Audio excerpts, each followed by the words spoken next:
উর্মিলা, একটু জায়গা বাঁচিয়ে রেখো। আমাকেও আশ্রমে কিছু সামগ্রী পাঠাতে হবে। ঠিক আছে।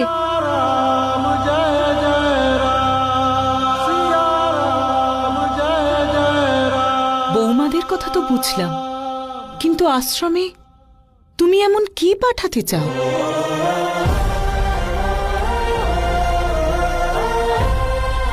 আমি যে সামগ্রী পাঠাবো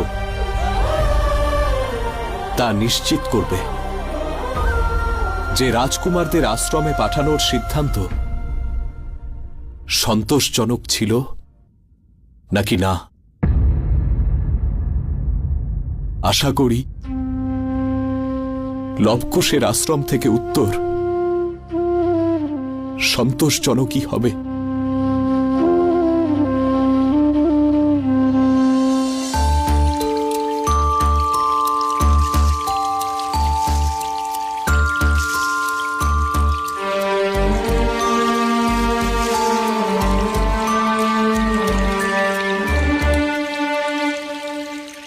কিরকম বিচিত্র প্রশ্ন সামনে দাঁড়িয়ে আছে না দাদা। সবসময় এটাই ভেবে গেছি আমি যে যেদিন আমাদের পিতার তপস্যা পূর্ণ হবে উনি আমাদের কাছে ফিরে আসবেন।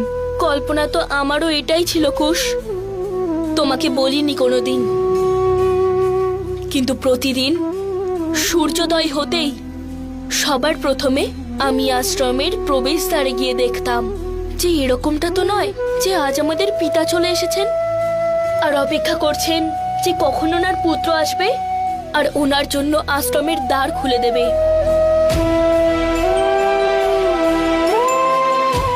তুমি কোনোদিন বলনি, কিন্তু আমি জানতাম। কিভাবে? কারণ আপনার বাড়ি থেকে চলে যাওয়ার পরেই প্রতিদিন আমিও সেটাই করতাম।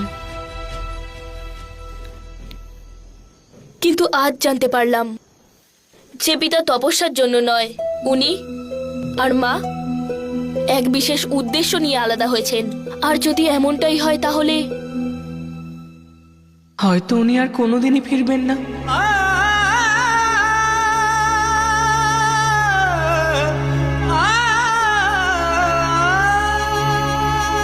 হয়তো এটা আমাদেরই ভুল ছিল, ওনাকে না দেখে, ওনার সাথে দেখা না করে আমরা নিজেদের হৃদয়ে ওনার একটা ছবি বানিয়েছিলাম। হ্যাঁ, আমরা আমাদের কল্পনাতেই ওনাকে শ্রী রামের মতো ভেবে ফেলেছিলাম।